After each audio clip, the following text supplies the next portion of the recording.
Les damos la bienvenida a otro espacio de conferencias de la Formación Docente Situada 2023. Mi nombre es Gabriela Negri, yo formo parte del equipo de Escuela de Maestros y hoy nos acompaña en este espacio Gabriela Baliño, quien es licenciada en Psicopedagogía y profesora universitaria, integrante del equipo técnico de la Dirección Nacional de Educación Inicial, autora de diversas publicaciones en torno al juego, el aprendizaje, el desarrollo en la primera infancia, textos disponibles en Internet, ludotecas escolares para el nivel inicial, editado por el Ministerio de Educación Nacional, Jugar juntos y aprender distintos juegos, editado por la Universidad Católica Argentina, y fichero de juegos, el juego derecho y motor de desarrollo infantil, editado por la OEI y UNICEF. Les vamos a contar un poquito cuál es la dinámica que pensamos para hoy. Gaby va a hacer su presentación.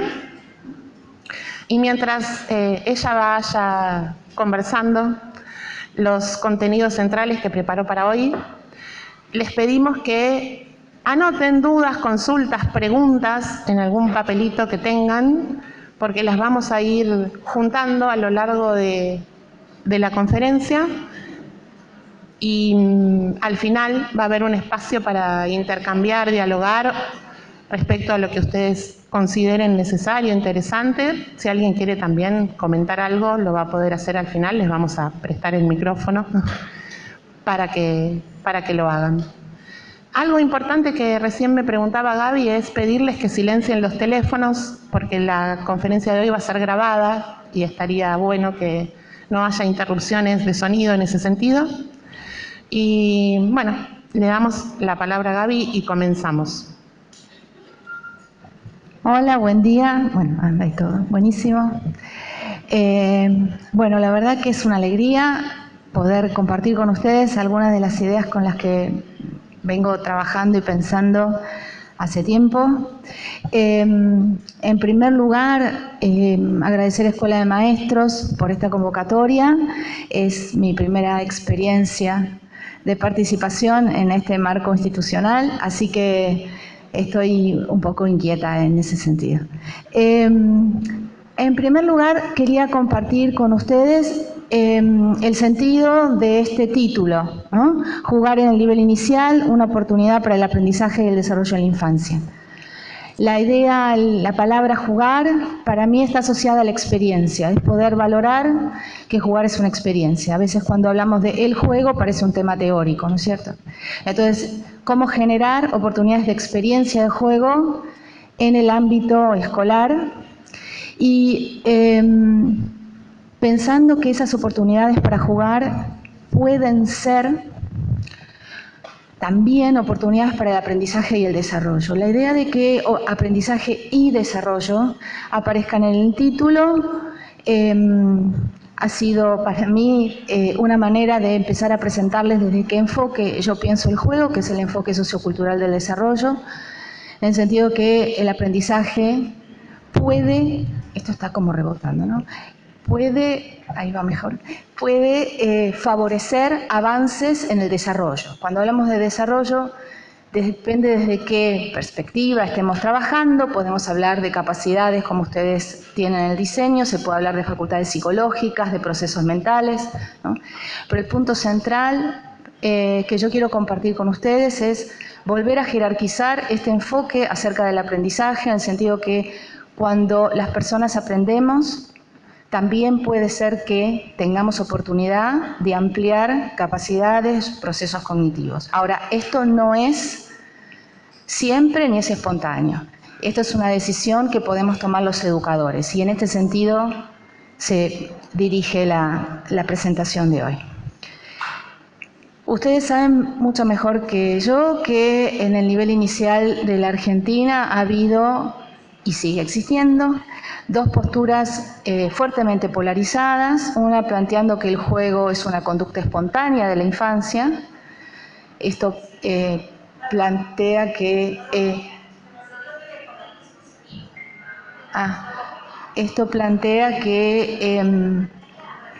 si es espontánea va a surgir de la interioridad de cada niño o niña que es típica de la infancia, es una característica más de la infancia y está asociada a la edad. Hay muchos trabajos en este sentido. No es el momento de estar haciendo asociaciones con teorías y además todas ustedes son profesionales de la educación, como siempre dice la licenciada aquí Gaby Negri, y confío plenamente en que ustedes pueden en este momento estar asociando esta perspectiva del juego con algunos autores y autoras que hayan sido y siguen siendo parte de su formación. Y hay otra postura que reconoce que el juego puede ser una herramienta educativa, es decir, que con el juego se puede enseñar. Y en esta perspectiva acerca del juego aparecen dos potenciales usos, que es que el juego puede promover avances en las facultades psicológicas, en los procesos psicológicos, y por otro lado la idea de que el juego puede ayudar a enseñar contenidos de áreas disciplinares como matemáticas, ciencias sociales o lo que fuera. Estas dos perspectivas en el contexto del nivel inicial, de la Argentina en general, ha dado lugar en distintas manifestaciones del juego, en algunos casos ligados al juego libre y en otros casos a otras visiones, digamos, con otros nombres, que hacían y siguen haciendo bastante difícil especificar qué es lo que los chicos están aprendiendo en esas oportunidades para jugar. Porque si es algo que es típico de la infancia y tiene que surgir, entonces, bueno, será lo que será. Y lo que yo pienso hace muchos años es que esta perspectiva de que el juego es una conducta de la infancia, en el contexto de la educación formal, desplaza fuertemente la figura del docente. Porque el docente, ¿qué hace frente a una conducta que solamente tiene que dejar que se manifieste? La idea de herramienta educativa trae otros problemas y otras preguntas, que es bajo qué condiciones el juego efectivamente se puede convertir en una herramienta educativa y poder diferenciar el juego de algunas actividades que pueden ser vistosas y divertidas, pero no son juegos en sí mismos. Yo planteo esto, ¿por qué? Porque esto es un dilema, es una situación que atrapa, empobrece y que en términos de las experiencias de los niños lo que ha producido de manera progresiva es la disminución de oportunidades de juego en las prácticas escolares, porque hay una situación de atrapamiento. O sea, si yo tengo que promover una conducta espontánea, ¿qué hago yo como docente? ¿Cuáles serían, existen o no existen ahí contenidos de enseñanza? Y si hay contenidos de enseñanza, entonces vienen los de la primera versión y dicen ese no es el verdadero juego, y entonces ¿qué hago? Bueno, ¿no es cierto? Entonces, frente a esto, cuando Gaby me presentó y dijo que yo soy licenciada en psicopedagogía, cosa que es así, digo, el hecho de que yo tenga una extranjería con respecto al nivel me ha permitido como muy rápidamente encontrar este dilema y decir esto es súper incómodo, o sea, ¿cómo se hace aquí para trabajar así? ¿Cierto? Mi propuesta, por supuesto, nada de lo que yo estoy diciendo es un invento personal, digamos, forma parte de lo que yo fui eligiendo, ¿no? Yo voy eligiendo marcos conceptuales y desarrollos teóricos que sirvan para el contexto para el cual trabajo, en este caso, el contexto escolar. Mi propuesta es el cambio de enfoque, o sea, atravesar el dilema con un cambio de enfoque. Si no, o sea, hay toneladas de páginas escritas sobre una cosa y la otra y el atrapamiento sigue estando. Entonces, mi propuesta es atravesar este dilema con un cambio de enfoque, que es el enfoque sociocultural, y reconocer que el juego es una práctica cultural. Esto significa que el juego forma parte de las experiencias socioculturales de las personas, así como ustedes recordarán, fue afirmado en el 2004 en los NAP, donde se plantea que el juego está determinado por las experiencias socioculturales y por lo tanto va a tener variaciones, es decir, que las niñas y los niños que ustedes reciben en las instituciones del nivel inicial llegan con distintas biografías de juego en función no solamente del acceso a los materiales, sino fundamentalmente en relación a las oportunidades de jugar con otros, porque las prácticas culturales se enseñan a partir de actividades compartidas. Prácticas culturales es andar en bicicleta, cocinar, lavar un auto, saber lavar los platos, regar las plantas. Se enseñan con otros que saben más de esa actividad. Todas y todos los que estamos acá, los juegos que sabemos jugar no surgieron de nosotros. Los aprendimos jugando con otros y con otras que conocían más de ese juego que yo. Entonces, esto que parece, bueno, eso es una obviedad. Sí, claro que es una obviedad, pero no es una obviedad para el sistema educativo. El sistema educativo está atrapado en muchas instancias en el dilema anterior. Entonces, en primer lugar, como práctica cultural, como les decía, el juego es una actividad compartida, no es una conducta individual, no surge. Necesita de un espacio con otros, con lo cual el juego siempre se configura como un espacio intersubjetivo. Por eso es que el juego tiene una fuerte influencia en el desarrollo socioemocional, porque es una actividad que se comparte. No se comparten los juguetes, se comparte la actividad. Como práctica cultural tiene formas de aprender y enseñar específicas, ¿no? Y en esto también apelo a la memoria personal de ustedes y a las imágenes que tienen ustedes. Cuando ustedes aprendieron algún juego, nadie les dio una clase. Nadie que sabía el juego le dijo, tenés que hacer esto, ahora ¿qué te parece que tenés que hacer? No. Jugaron con ustedes. Y como jugaron con ustedes, es que ustedes pudieron aprender. Por otro lado, como práctica cultural, uno reconoce una diversidad de tipos de juego y de juegos. Entonces, hay clasificaciones que pueden ser típicas, ¿no?, de la formación profesional. Pero hay más que esas, ¿no es cierto? Y entonces, cada juego, cada tipo de juego tiene particularidades. Hoy yo me voy a dedicar muy especialmente a 3 tipos de juego que son como muy presentes o muy típicos de las prácticas educativas, que son el juego dramático, el juego con reglas convencionales y el juego de construcción. Pero para traer un ejemplo más cercano quizás a nuestras biografías de juego, el análisis que podemos hacer sobre los aprendizajes y procesos mentales que están involucrados en un juego como la Generala nos sirve poco y nada para analizar una mancha. Entonces, esto yo lo señalo, ¿por qué? Bueno, porque ustedes son docentes. Entonces, para poder planificar un juego y para poder definir cómo uno va a participar, es indispensable reconocer cuáles son los desafíos específicos del juego que se quiere enseñar. El otro punto que yo quiero señalar ya desde el comienzo es que el aprendizaje del juego, es decir, saber jugar, porque cuando uno piensa el juego como una práctica cultural, uno dice, bueno, ¿saben jugar o no saben jugar? ¿No? Implica autonomía. ¿Qué quiere decir esto? Que los niños y las niñas pueden jugar el juego que ustedes les enseñaron sin que ustedes participen.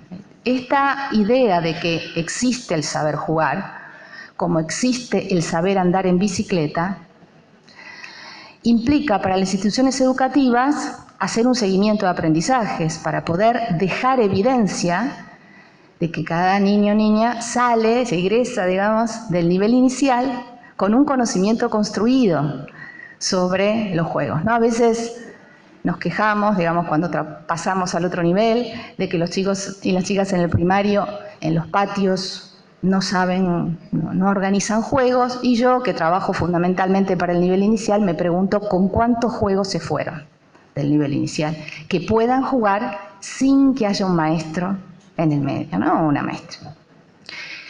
Y el último punto que quiero señalar, que creo que ya lo mencioné, es que hay diversidad de estados de conocimiento. Para ustedes como docentes, esa lectura es importante, porque todos los grupos humanos son heterogéneos. Entonces, es importante reconocer los estados de conocimiento de las niñas y los niños que ustedes pronto van a recibir en relación al juego.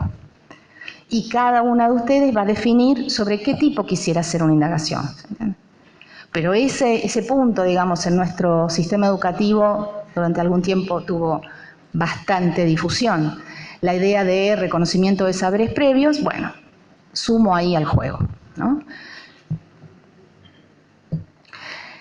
Entonces, si el juego se enseña y se aprende, bueno, ¿cómo se enseña a jugar? Yo para pensar esto juntos, traje un video que son los inicios del juego. ¿Cómo hacemos para pasar el video ahora? Tenemos que escaparnos de acá. Perdón.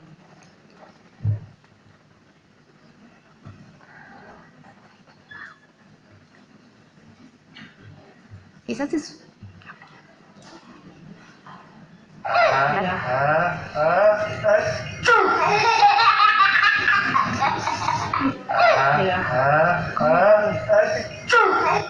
Bueno, les cuento para qué traje este video.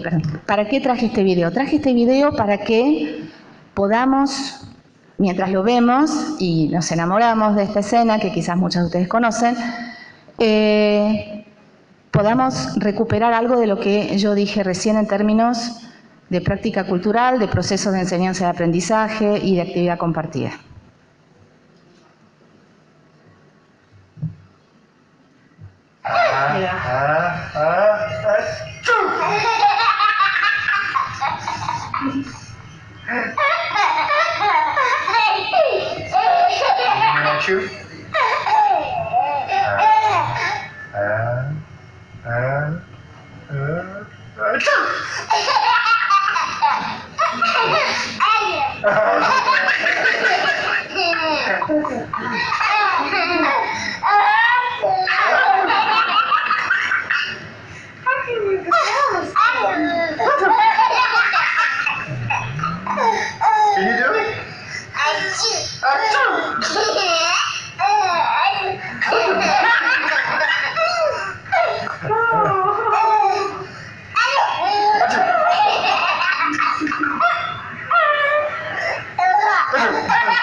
Achoo for mama.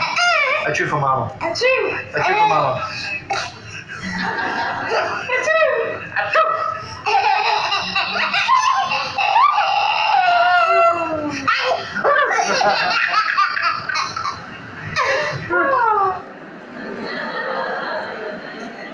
¿Está bien así? Ahí. Y volver a la presentación. ¿Dónde está la presentación? Acá. Y ahora aquí. Bien. Gracias. Bueno.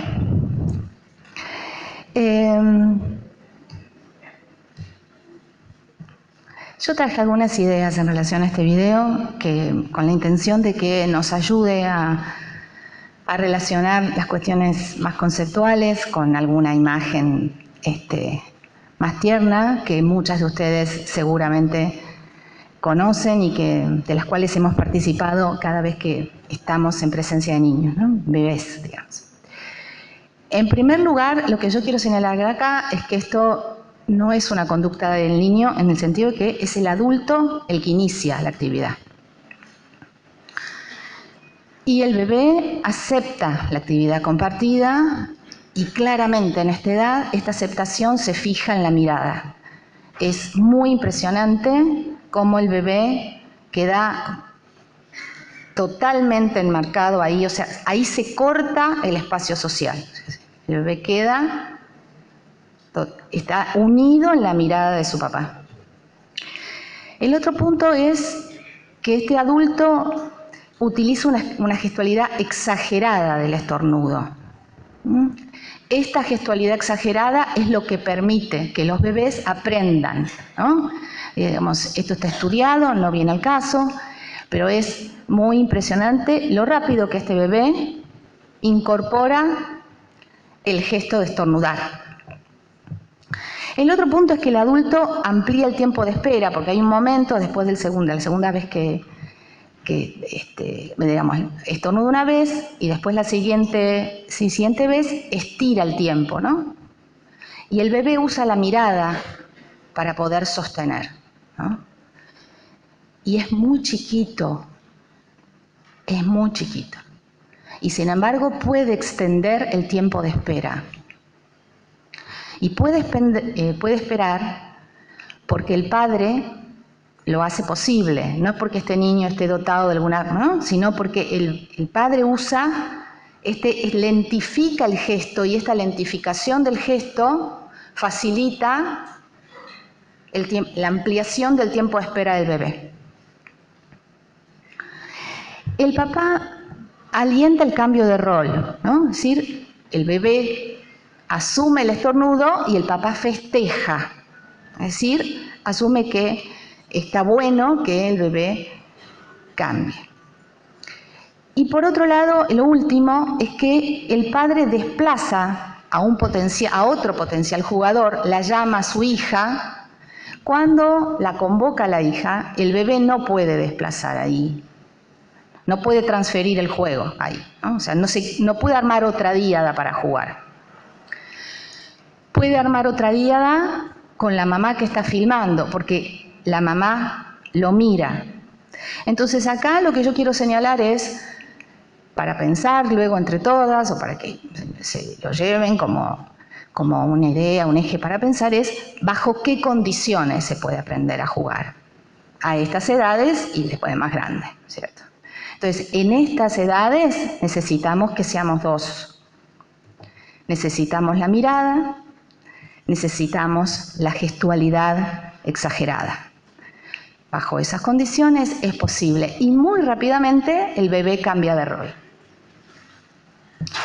En esta relación entre aprendizaje y desarrollo que yo planteé desde el título, en este juego en particular nosotros podríamos decir que aprender este juego permite el desarrollo en acción. Por supuesto no es una cosa ni lógica ni lingüística, es en acción.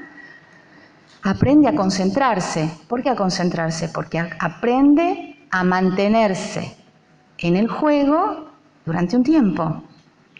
Esto está totalmente en las antípodas de cualquier lógica de estimulación, ¿se entiende? Acá no hay estimulación, acá no hay objeto, acá hay actividad compartida. No es que hay alguien que mueve un objeto y el otro reacciona ante el objeto. Acá hay dos que están jugando el mismo juego. Y el otro punto es que jugar este juego implica la comprensión de relaciones. Las relaciones entre que hay la participación de uno provoca un comportamiento en el otro. Y que además hay alternancia de turnos. Y que los roles se pueden cambiar. Todo eso aprendió el bebé en los primeros 10 segundos del juego. Y también aprendió que hay una relación entre el gesto del estornudo y la risa. Entonces, cuando aprendemos, desde la perspectiva sociocultural, cuando aprendemos, siempre hay procesos psicológicos, mentales, como se los quiera llamar, involucrados. Y es muy interesante comprender desde ahí el juego, porque entonces así, y me parece a mí que solo así, es posible hacer afirmaciones sobre las implicancias del juego para el desarrollo humano. Si no son afirmaciones generales que no hacen pie en ningún lado. Bien, y entonces, para pensar en las escuelas, en las instituciones educativas del nivel inicial, el punto aquí es que después de todas estas cuestiones conceptuales y demás, cómo poder avanzar en las derivaciones para la educación, o sea, cómo pensar una práctica cultural en el contexto de la educación escolar y cómo pensar a docentes que juegan para enseñar a jugar. Cuando hay una práctica bastante frecuente en las instituciones educativas, digamos, creo que el dispositivo escolar en general está pensado, fue diseñado para que el docente nunca haga la actividad que hacen sus estudiantes. Yo doy clases en la universidad y rara vez comparto actividad con mis estudiantes. Me tengo que obligar, tengo que cambiar mi manera de enseñar. Porque si no, lo que yo hago es yo les digo a ellos lo que tienen que hacer. Ellos me pueden preguntar, obviamente, ¿no es cierto? Pero digo, yo hago algo que ellos no hacen. Y en el nivel inicial es bastante parecido también. Por eso pensar al juego como una práctica cultural es un desafío para el nivel. Porque el docente tiene que jugar a la par, con la gran diferencia de que no juega porque es macanuda o macanudo o de onda o de simpática, sino que juega porque considera que es la condición para que las niñas y los niños aprendan a jugar. Entonces, hablamos de docentes en el juego. Ustedes van a ver, ya vieron ahí que yo hablo de participación. Gaby ya me conoce. A mí no me gusta la palabra intervención, porque el que interviene, interrumpe, ¿no? Si cada uno de nosotros recordara una situación de juego y viene alguien y dice, ay, ¿qué estás haciendo? Ay, ¿cómo lo hiciste? Bueno, salí, o sea, ¿se entiende? No sé, ¿qué tiene que ver, no? Entonces, por un lado, la idea de participación, pero es una participación con intencionalidad educativa, ¿no?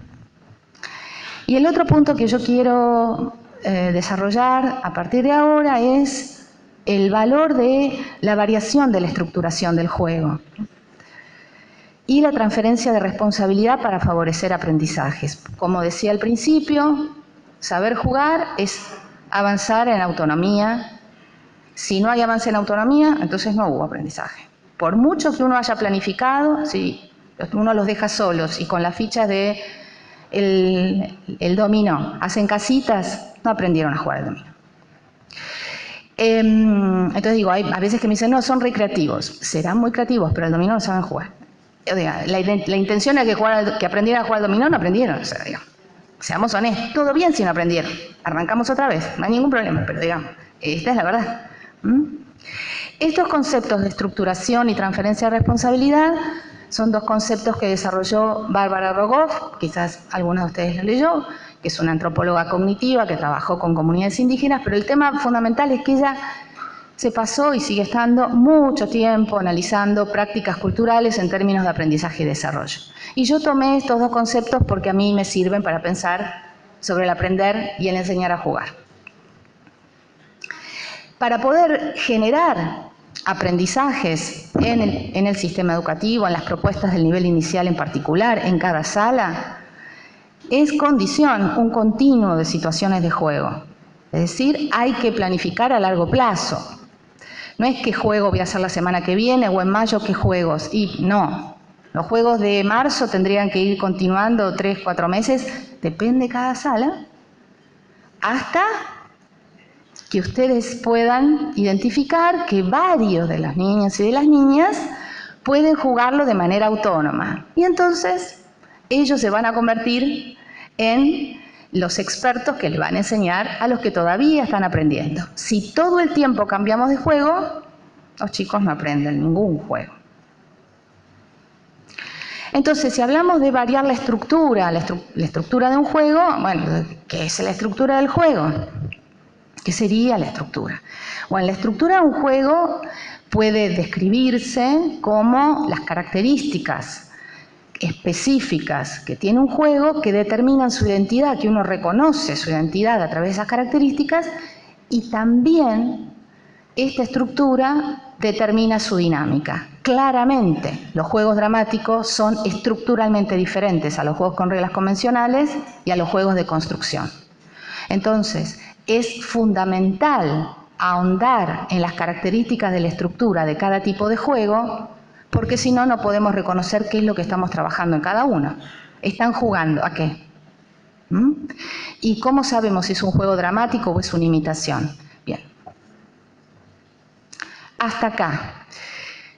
Hice una diapositiva de síntesis.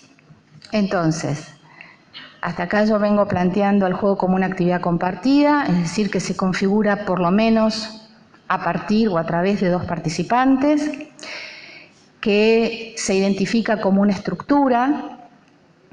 Cuando hablamos de estructura es que entre los componentes hay relaciones, no son listas. Esto es lo que vamos a ver con cada uno de los tipos de juego.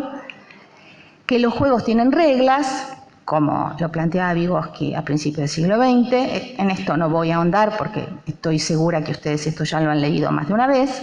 Hay reglas que son implícitas, como en los juegos dramáticos, y hay reglas que son explícitas, como en los juegos con reglas convencionales. El juego siempre implica un intercambio comunicativo, en acción o a través del lenguaje. ¿Por qué decimos que implica intercambio comunicativo? Porque lo que cada jugador hace tiene la intención de provocar algo en un otro. Que se acomode, que se mueva, que me pase la carta, que me diga, que me traiga, que me sirva, lo que fuera, ¿no? Siempre intenta incidir o provocar un comportamiento. Y lo que yo hago en el juego, mientras juego, va teniendo en cuenta lo que Gaby puede llegar a ser, ¿no? Y hay un acuerdo a veces implícito, tácito, y a veces yo le puedo decir a Gaby, bueno, Gaby, pero dale, tirá ya, ¿no? Digo, estas variaciones revelan la intencionalidad compartida. El juego implica un plano no real. En el video que nosotros vimos, claramente esa actividad, para decirlo de una manera muy simple, no sirve para nada, no tiene que ver con la alimentación, no tiene que ver con el baño, ¿no? Es decir, hay un reconocimiento de los jugadores de que estamos en otro plano, que es para otra cosa que estamos haciendo esto. No tiene un valor funcional. Y finalmente, una característica del juego que yo valoro muy especialmente es que el juego es incierto. Es incierto en sus resultados y es incierto en su dinámica. El hecho de que sea incierto es lo que potencia flexibilidad en el pensamiento o pensamiento divergente. O más flexibilidad en medios y fines, depende, cada autor lo expresa diferente. Y por otro lado, que sea incierto nos permite discriminarlo de otras actividades que pueden ser muy divertidas, pueden ser vistosas, como decía antes al principio, pero tienen un final único que yo ya sé de antemano. Antes de empezar ya sé cómo termina. No es un juego. En el juego tiene que mantenerse esa incertidumbre, porque esa incertidumbre es lo que me exige a mí como jugadora seguir pensando y tomando decisiones. Si yo ya sé lo que va a pasar, la mente ya se queda más cómoda. Bien, entonces, como les decía, la intención es que yo voy a ir presentando algunas relaciones entre las características del juego que ya vimos, la potencialidad de aprendizajes en cada tipo de juego, criterios de clasificación de los materiales y las derivaciones y sus relaciones con el rol docente. Y en esto que planteamos al principio, de que ustedes fueran construyendo preguntas, sería esta diapositiva tal vez una referencia para construir preguntas en torno a las relaciones de los distintos aspectos que estamos hoy compartiendo. Bien, entonces como planteaba, a partir de ahora yo voy a profundizar en la potencialidad de aprendizajes en 3 tipos de juego y voy a arrancar con juego dramático. Yo para hoy decidí jerarquizar esta potencialidad del juego dramático en torno a la capacidad representativa, a la sucesión y combinación de acciones y procesos y a la producción de diálogos con uso de vocabulario específico. Cuando uno hace una selección de características o potenciales aprendizajes de un tipo de juego, esto en el ámbito educativo inmediatamente podría llegar a tomar el carácter de contenido de enseñanza, meta de aprendizaje, es decir, bueno, ¿en qué me voy a fijar? ¿Para qué lo voy a planificar? La capacidad representativa en este tipo de juego está ligada, por un lado, a que, como ustedes saben, el juego dramático es la reconstrucción imaginaria de una situación social. Y yo quiero hoy comenzar a pensar el tema de la capacidad representativa en torno a los materiales para jugar. Yo hace varios años que utilizo a la capacidad representativa como criterio de la clasificación y esta decisión la tomé a partir de un texto que leí que se llama El juego infantil de Catherine Garvey, y esta autora lo hacía por ahí y a mí me parecía que era útil, me parece que es útil. Ella hace una diferencia entre materiales realistas y no realistas. Los materiales realistas son miniatura de objetos de la realidad. Ustedes ven ahí camión de plástico, y la cacerolita y el barquito y los muñecos, todos son realistas, no importa si son industriales o artesanales. Los muñecos se asocian con personas, esos corchitos con goma eva son un barco, no pueden ser un micrófono, no pueden ser un zapato, no pueden ser un muñeco. ¿Qué es lo que dice Catherine Garvey de los materiales realistas? Lo que ella afirma es que este tipo de material facilita el inicio del juego dramático. ¿Por qué? Porque rápidamente activan conocimiento social en los chicos. Es decir, los chicos y las chicas, por asociación, comienzan a dramatizar. Porque el objeto les dice qué es. Ahora, los objetos que amplían capacidad representativa o como otros autores denominan capacidad simbólica son los materiales no realistas. Entonces, esto tiene implicancias para la educación en el sentido de revisar cuáles son los materiales que tenemos en las instituciones educativas. En general, los materiales que tenemos son industriales, que fácilmente se asocian a conocimiento social. También es cierto que vivimos en un tiempo en donde todo se está tornando cada vez más figurativo. Entonces uno, o a mí me ha pasado, a ustedes muchas veces más supongo, encontrarse con niños o niñas pequeños que dicen, no, yo a eso no puedo jugar porque no tengo X juguete. No tenemos tal juguete, no tenemos eso para, no tenemos un cucharón, no tenemos una sartén, no tenemos. Esos comentarios que pueden surgir en alguno de los grupos nos da información sobre la posibilidad de representar significados ante o con objetos que sean indistintos. Es ahí donde la capacidad simbólica se ve convocada. Usar una cacerola de juguete como cacerola tiene una demanda muy baja. Usar una cacerola de sombrero o para representar un embarazo sería interesante. Pero el punto aquí es poder reconocer que solamente el uso no literal de los objetos es el tipo de acción que favorece el desarrollo de la capacidad simbólica. Digo esto porque uno se puede encontrar con muchos textos que dicen, no, todos los juegos dramáticos, no todos los juegos dramáticos. Entonces hay que mirar sala por sala, niño por niño, ¿no? Bien. En cambio, los materiales no realistas, como los que ustedes ven ahí, trozos de tela, pedazos de lana, o acerrín o viruta, los pedacitos de lana podrían ser tallarines y la viruta podría ser pan rallado, ¿no? Ahora, ¿podría ser? A mí lo que me ha pasado, las pocas veces que he tenido la oportunidad de ponerme a jugar en salas, digo pocas veces porque ante ustedes todas mis veces van a ser pocas, lo que he encontrado es que los chicos y las chicas se sorprenden cuando yo hago un uso no literal de los objetos. Se fascinan, ¿no? Esa fascinación a mí me habla de la falta de experiencia. Porque los niños y las niñas que están muy acostumbrados y que suelen jugar de manera no literal, aprovechan eso y siguen, y siguen, y siguen, y siguen. No se quedan, ¿no? Como esas situaciones que se miran como diciendo, uy, ¿no? Les voy a traer les comparto una escena de hace mucho tiempo en la que yo no participé, así soy menos personalista.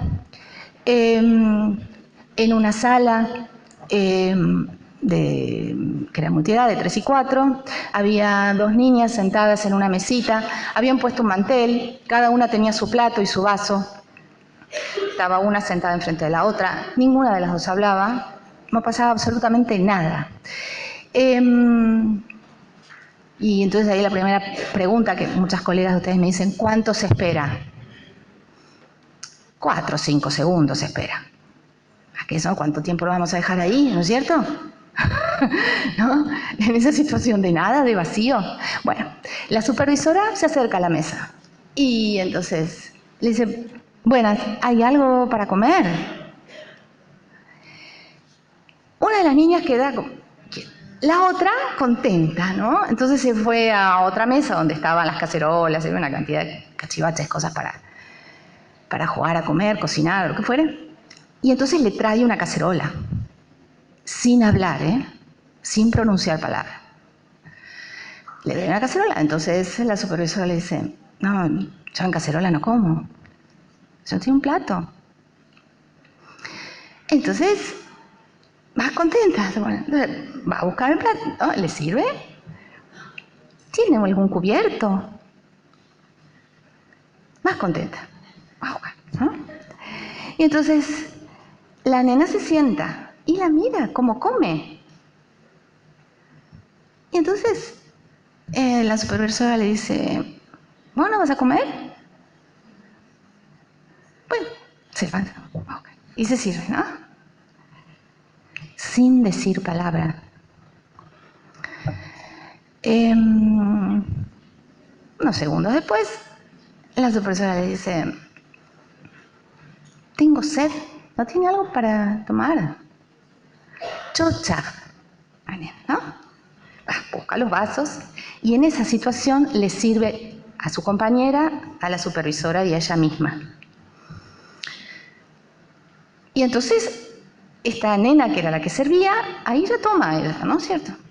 Y entonces la que estaba enfrente se levanta de la silla y mira dentro del vaso.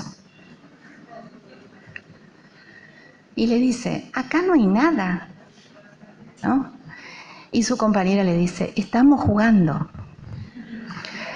Bien, esa situación, que estoy segura que no fue un caso aislado, nos habla de la enorme distancia que hay entre usar objetos que fueron inventados para jugar y un juego dramático. Y nos permite analizar o reconocer la incidencia poderosa que tiene un jugador experto en la posibilidad de que eso que era nada se convierta en un juego dramático. Y el tiempo que tardó esa niña en empezar a producir lenguaje, cuando podía hablar.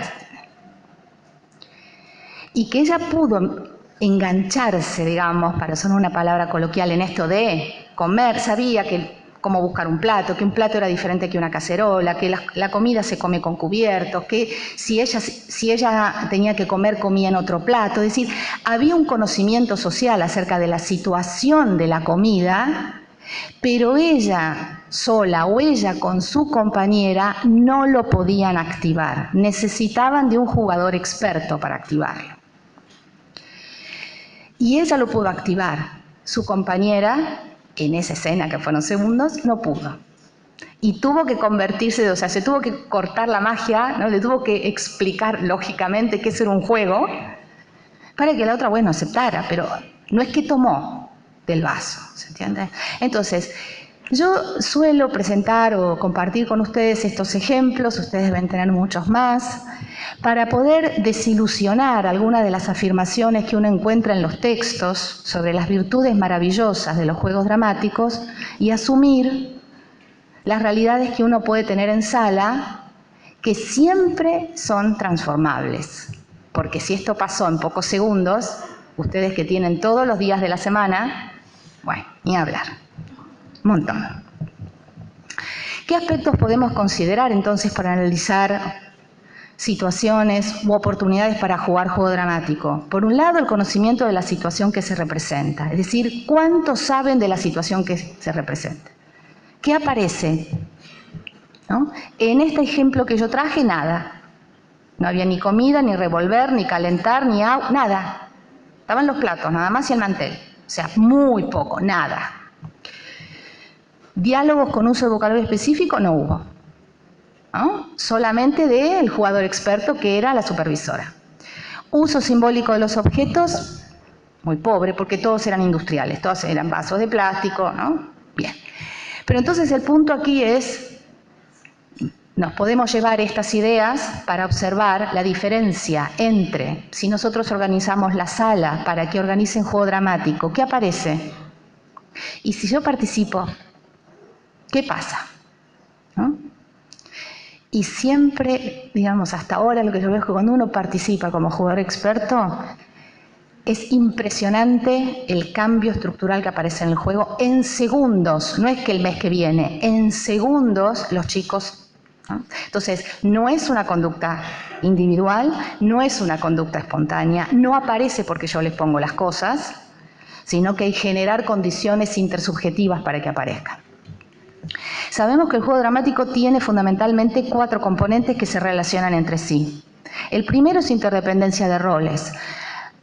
A veces se plantea esto de, bueno, que el juego dramático es la asunción de roles. Para mí esa denominación es insuficiente, porque yo puedo estar disfrazada por acá o con un delantal blanco y Gaby pasa y me dice, ¿vos quién sos? La maestra. Y no juego a nada, ¿se entiende? O sea, si hablamos de que el juego dramático es la reconstrucción imaginaria de una situación social, el juego dramático tiene que ser una situación social. Tiene que haber un otro, porque los roles se determinan mutuamente, ¿no? De manera recíproca.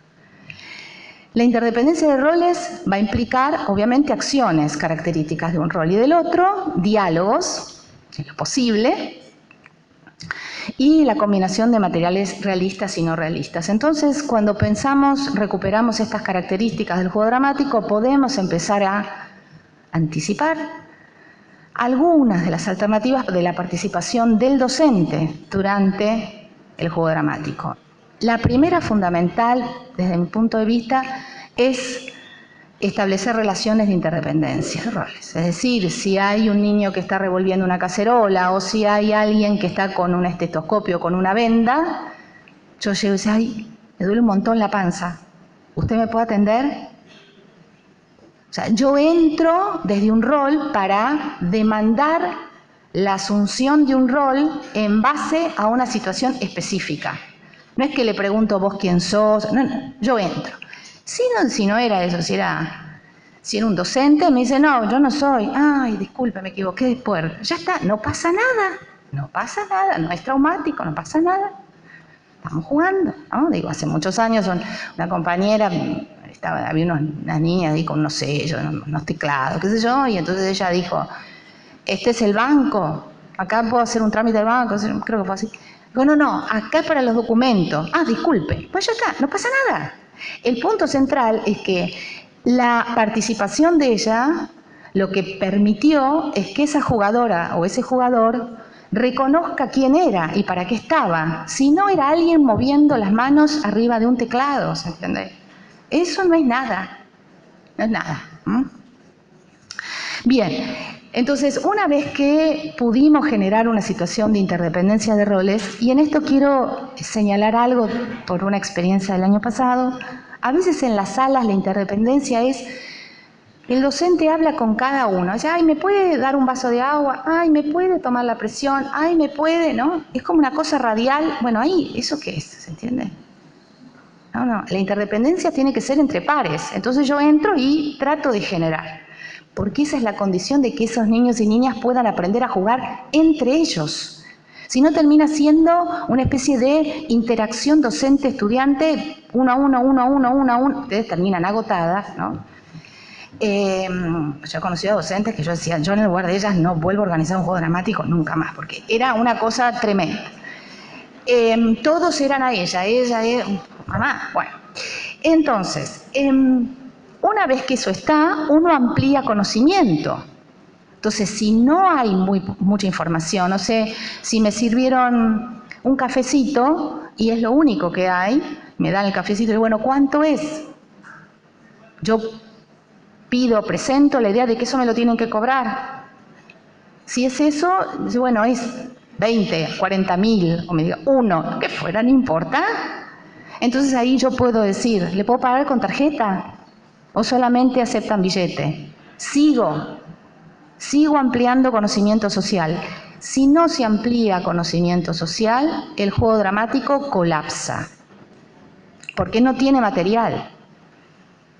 Dura 2, 3 segundos y después es un deambular de objetos y de personas. Y después el otro punto es esto de usar material de manera simbólica. Muchas niñas y niños tienen que aprender a usar materiales de manera simbólica por el impacto que esto tiene en el desarrollo del pensamiento. Esa vieja imagen medio caricaturesca del papá o de la mamá que le servía la comida como si la cuchara fuera un avión, tal vez tiene menos presencia de lo que decían los libros, y entonces no hay mucho uso no literal de los objetos. Quizás muchas niñas y niños pequeños no tienen la oportunidad en sus familias de usar los objetos de la vida cotidiana de una manera alternativa. No les dejan jugar con las cacerolas, no le dejan jugar con la escoba, no le dejan jugar con una maceta o con un balde. Y entonces esas ideas que fueron muy potentes en los años 70, ahora ya no forman parte de las prácticas de crianza, y ustedes los ven en las salas.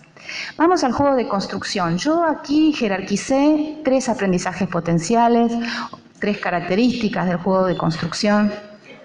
Por un lado, es un tipo de juego que exige a los jugadores, guía a los jugadores en una dinámica sostenida en la planificación,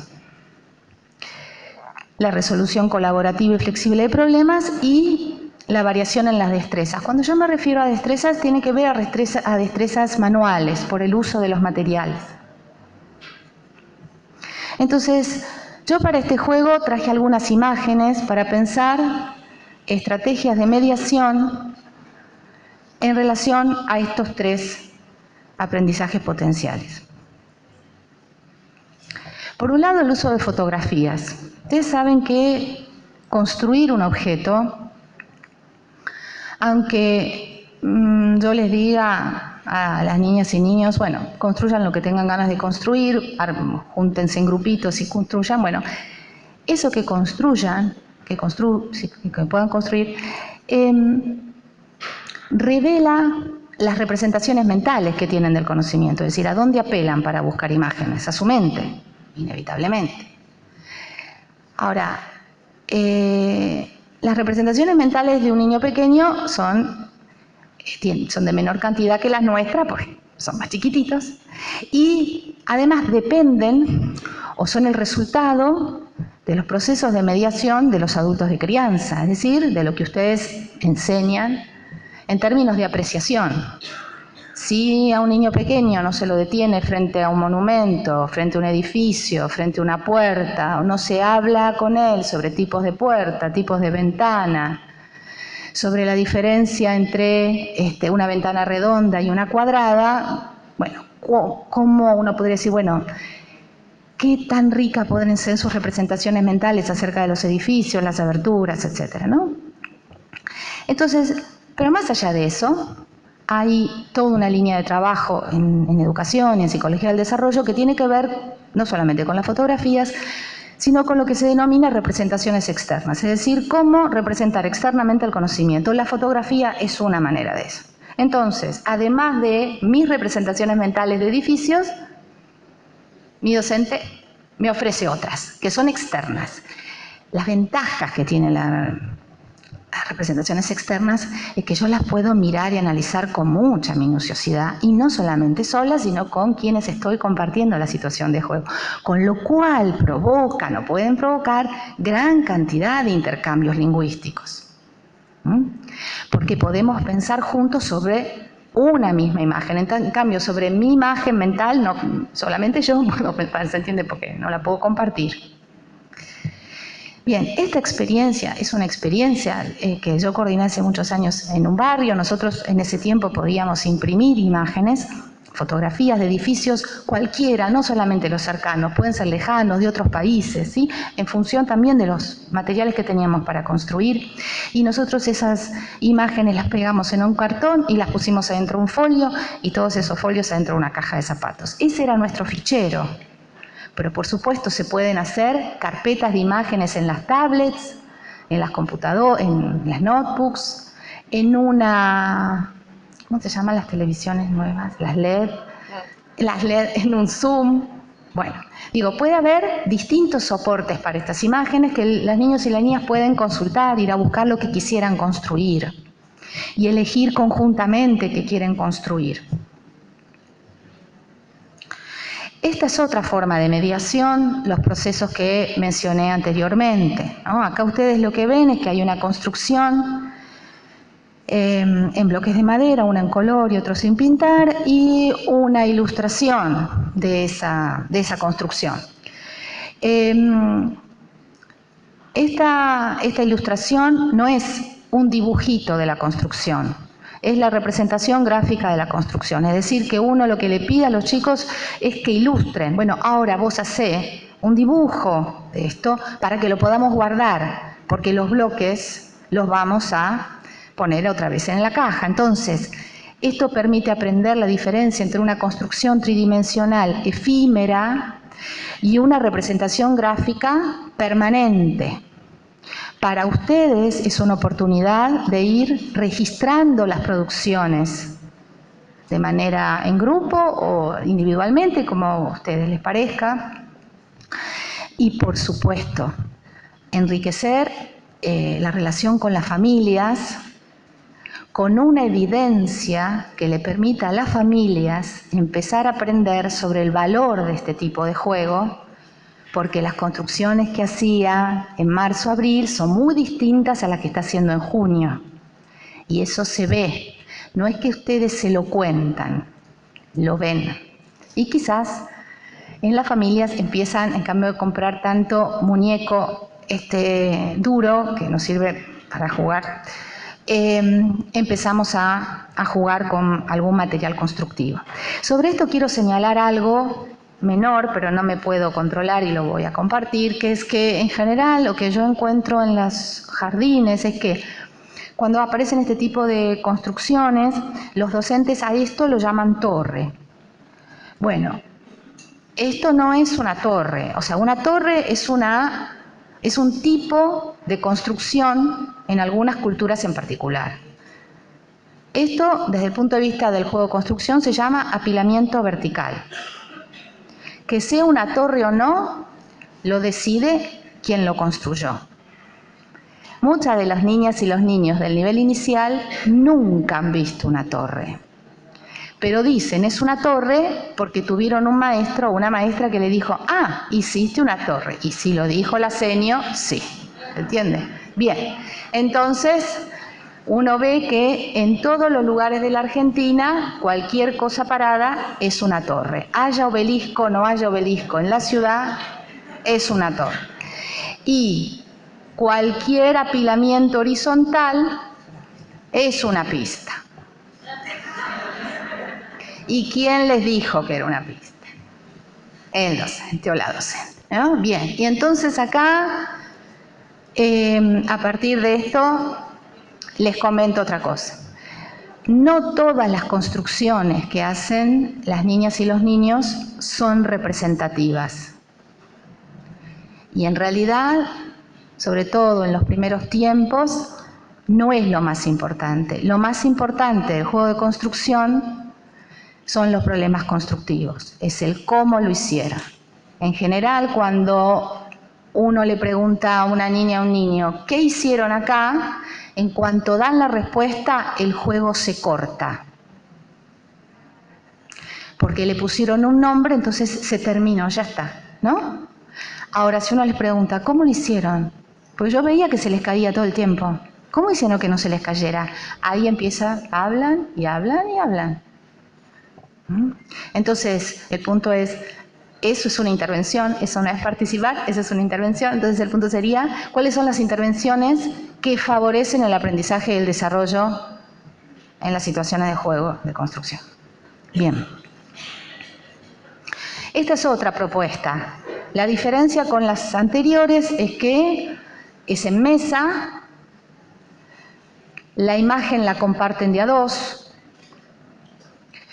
y la docente o el docente puso ahí una cantidad de objetos muy mínimos y aparece claramente la fotografía, la posibilidad de ilustrar y la construcción al modo de modelo.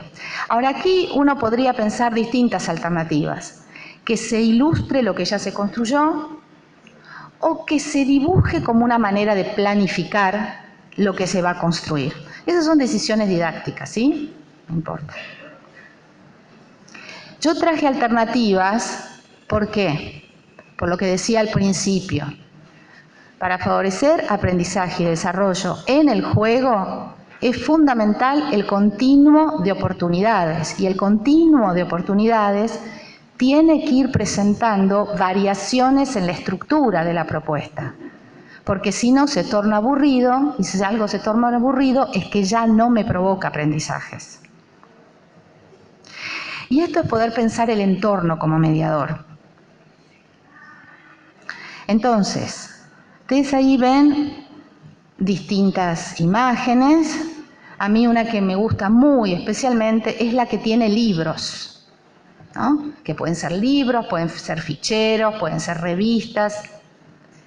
Es decir, hay fuentes de información que consultar para hacer otra cosa, para pensar juntos qué vamos a hacer, para elegir algo de un libro que no vimos. Ustedes ven que ahí hay distintas representaciones externas de las formas de las figuras. Esos también son mediadores gráficos, que son los que le indican dónde va cada pieza. Entonces no está el docente diciendo dónde van las cosas. Es la estructura del estante la que dice, hay una información gráfica. Yo hace años que vengo insistiendo con esto porque nosotros, sobre todo los urbanos, tenemos toda la ciudad llena de información representada gráficamente y no a través de la palabra. Es muy importante ampliar la alfabetización en ese sentido también, que las niñas y los niños aprendan a leer textos gráficos no verbales. Y ven aquí también que aparecen los lápices para dibujar, estos broches con hojas en blanco. Entonces, aparece una zona que a mí me gustaría que estuviera fija, no tiene por qué estar fija en un salón, puede estar fija en un Zoom, puede estar fija en un pasillo, que sea un entorno que ya esté listo para que nos ayude rápidamente a empezar a jugar. Bien, criterio de clasificación de los materiales para juego de construcción. No nos sirve el criterio del juego dramático, necesitamos otro. Yo el que propongo es el de la acción. ¿Qué acción? La acción que demanda el material. Hay algunos juegos que demandan, materiales constructivos que demandan la acción de superponer. Los más conocidos, obvio, son los bloques de madera.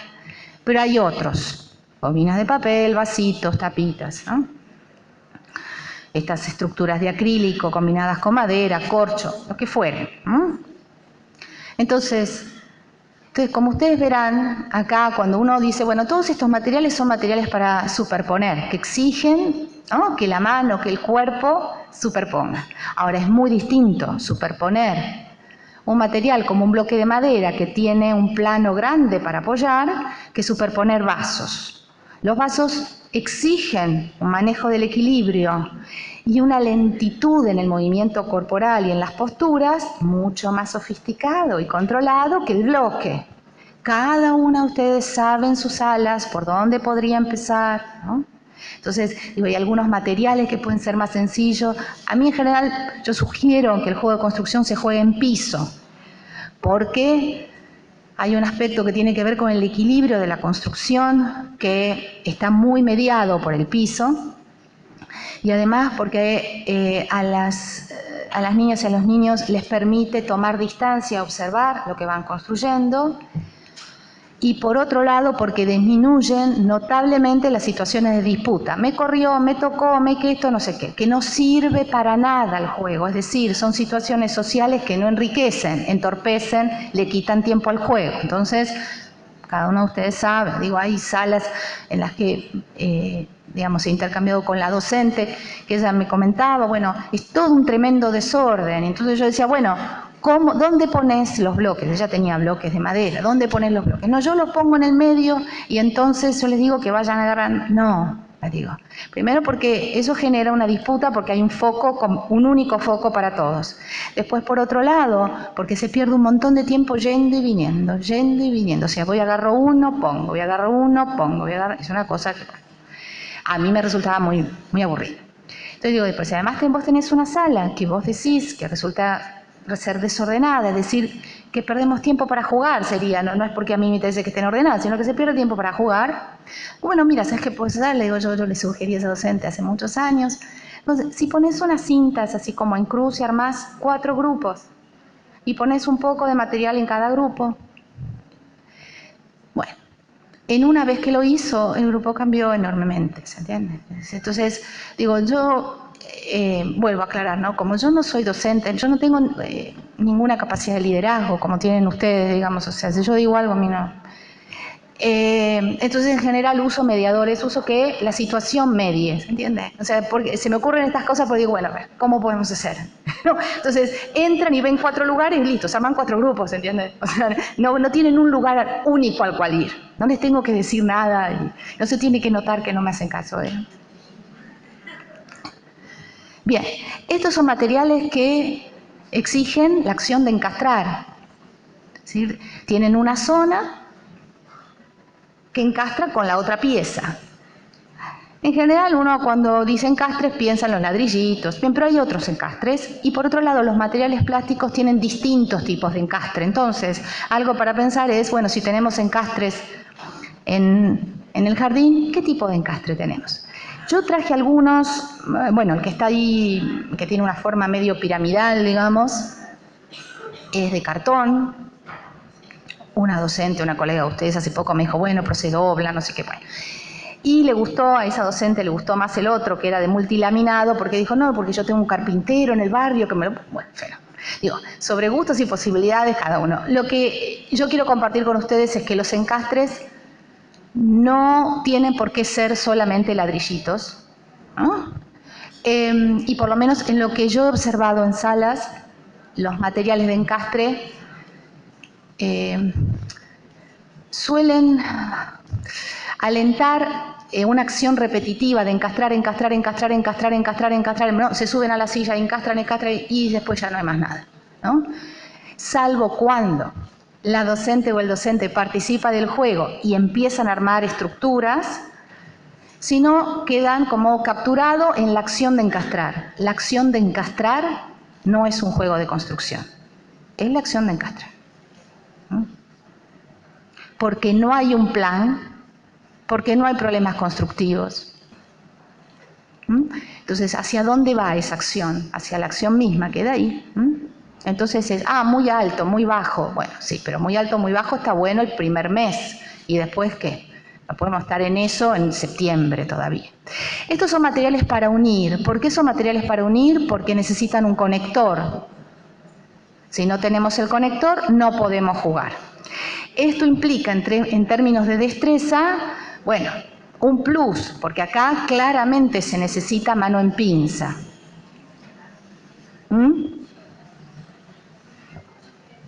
Entonces, hay algunos, el que ustedes ven de los sorbetes con ese aro multipunto tipo aro de bicicleta, es un material comercial.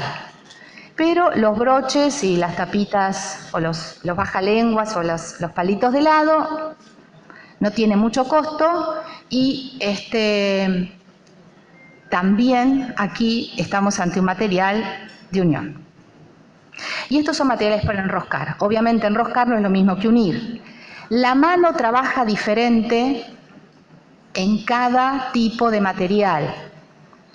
Y que trabaje diferente la mano impacta en el proceso de planificación y en el tipo de proceso de problema constructivo que vamos a tener que afrontar. Bueno, vamos al último tipo de juego que vamos a ver hoy, que son los juegos con reglas convencionales. Y yo acá jerarquicé 3 características o 3 potenciales aprendizajes de este tipo de juego, que es el análisis del proceso de juego y la relación con los resultados, la coordinación y combinación de movimientos y acciones,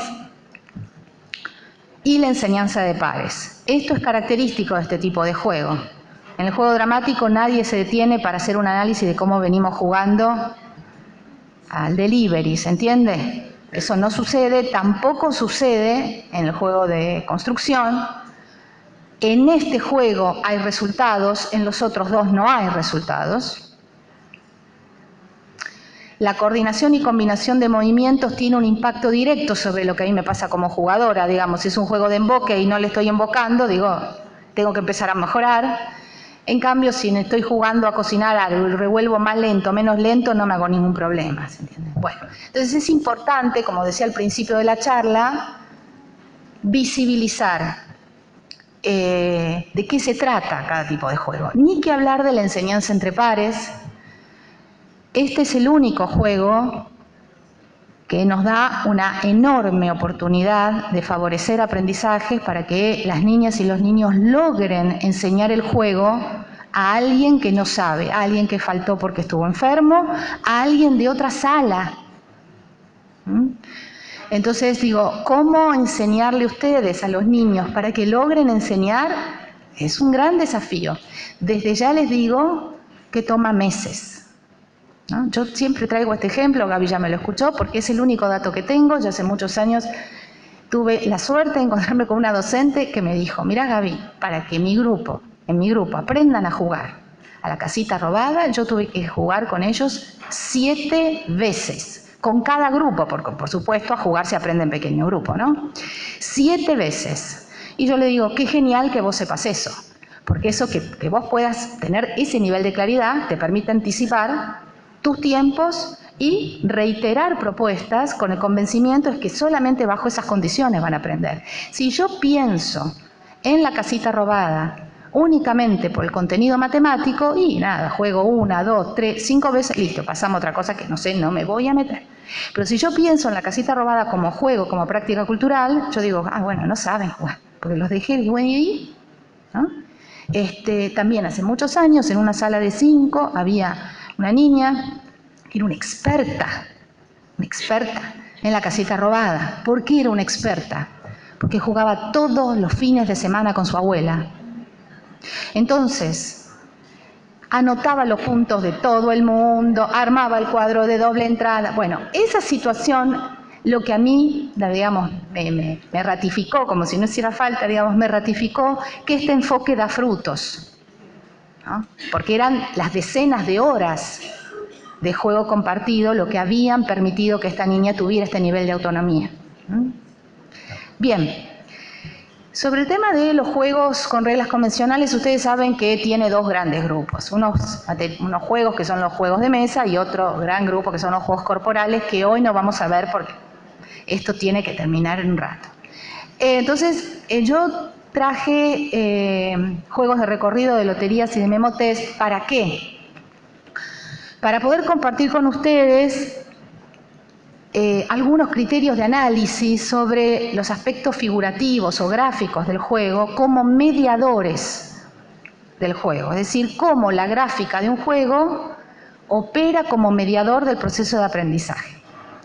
Y que si ponemos atención en el diseño de los juegos, uno puede con más facilidad construir un continuo de experiencias para la progresión de aprendizajes. Estos son 3 juegos de recorrido. Ustedes ven que tienen un aspecto bastante parecido. El primero y el tercero tienen una temática similar. La temática para mí es indistinta. Lo más interesante del juego de recorrido es el circuito. Entonces, el primero, como ustedes ven, tiene 26 casilleros coloreados, no están numerados. Se usa un dado de color para ir avanzando. ¿Dónde avanzamos? Porque muchas veces me dicen, ¿cómo avanzamos? Bueno, avanzamos a la cara, al color que me salió en la cara, el color que está más cerca desde la posición en la que estoy. Hay muchas niñas y niños que no conocen los juegos de recorrido. Entonces el punto es, ustedes como dicen, bueno, ¿por cuál empezamos? Es una decisión importante. Yo en general sugiero empezar por uno así, donde avanzamos por color y podemos hacer uno de 26 casilleros o podemos hacer uno de 12 casilleros, porque lo que es importante es que se aprenda la estructura. La estructura es la dinámica, es decir, que hay un circuito, que hay casilleros, no es que voy caminando como si fuera una ruta, que me muevo en función de lo que dice el dado. y que puedo ir comparando dónde estoy yo y dónde está mi compañero o mi compañero de juego. Puede haber prendas o no. Hace un tiempo, hace como 3 o 4 años, que yo vengo planteando la posibilidad de armar como una especie de mazo, pongámosle, un mazo de prendas por color. Entonces tenemos prendas azules, prendas celestes, las del dado, ¿no? Y entonces, en función del estado de conocimiento de las niñas y los niños de la sala, yo pongo una prenda, no pongo ninguna, pongo una prenda y solamente cuando cae en lo fucsia hay prenda, pongo 2 prendas. Y en función de los estados de conocimiento y aprendizaje de niñas y niños, elijo el tipo de prenda, o sea, el tipo de conocimiento que pido. Pido conocimiento de la vida cotidiana, decir algo que se usa para cocinar, decir el nombre de un compañero de la sala, decir el nombre de mi maestra, no sé, lo que fuera, ¿no? Aplaudir 3 veces, saltar en un pie. Bien. El segundo recorrido, como ustedes ven, tiene unos casilleros en particular con una flecha. Es un casillero función que me permite avanzar o retroceder. Lo interesante de la flecha es que sustituye al docente. Es fácil saber que me tengo que mover para atrás. La docente puede decir, hasta esa fecha, ¿dónde tenemos que ir? Acá, ya está, listo, ya está. Eso es un mediador gráfico. Es importante que los niños y las niñas lean los significados en la gráfica, porque ustedes son una docente o un docente para un grupo de 20, de 25, de 22 o de 30. Tienen que ir circulando. Entonces, a mí me gusta decir que los materiales tienen que ser socios de los docentes. Tienen que agilizar parte de la intervención. Bien, entonces acá podemos seguir jugando con un dado de color. En el último, podemos incluir un dado de puntos, puede haber flecha, puede haber prendas o no, y hay algunos casilleros más, pero acá la diferencia es que la función de avanzar está representada con un color y la función de retroceder está representada por otro color. Entonces, yo traje estos 3 ejemplos, no solamente para analizar cada uno de ellos y entre sí, sino para recomendar que cuando ustedes se dispongan a enseñar juegos de recorrido, no piensen en un juego, piensen por lo menos en 3. Antes de empezar a enseñar, piensen en 3. Es decir, ¿por dónde empiezo y cuál va a seguir? Porque quizás hay niñas y niños que puedan jugar una de estas versiones, pero no puedan jugar la otra, ¿se entiende? Entonces no se trata de, bueno, el que no sabe jugar a bueno, entonces juega al memotest. No. ¿Se entiende? Porque hay distintos estados de conocimiento. Hay juegos de recorrido muy sofisticados para adultos. Si alguno de ustedes o alguna de ustedes juega juegos de mesa, habrá visto hay juegos muy sofisticados que toman mucho tiempo. Esta es otra variable para tener en cuenta en los juegos de recorrido y en general. ¿En cuánto tiempo se termina el juego? Porque si no, nos aburrimos. Si nos aburrimos, dejamos de aprender. Entonces, la primera cuestión es, no se trata de comprar juegos. Se trata de que ustedes, como profesionales, decidan qué juegos necesitan para esta sala y diseñarlos. ¿Cómo se pueden diseñar? El tamaño en general son 2 hojas oficio. No tienen por qué ponerle ningún emperifollado de nada, ¿se entiende? Hacen un circuito y nada más. Lo único que yo siempre recomiendo es que los casilleros permitan que haya por lo menos 2 jugadores ahí. Porque a veces son tan chiquititos los lugares, ¿no es cierto?, que hay que jugar con una lenteja para poder estar ahí. Bueno, entonces, y si llegan 2 jugadores, se pelean. No me corrió, no me sacó, no sirve para nada. Todo eso no es complejizamos, no complejizamos, ¿no? Molestamos.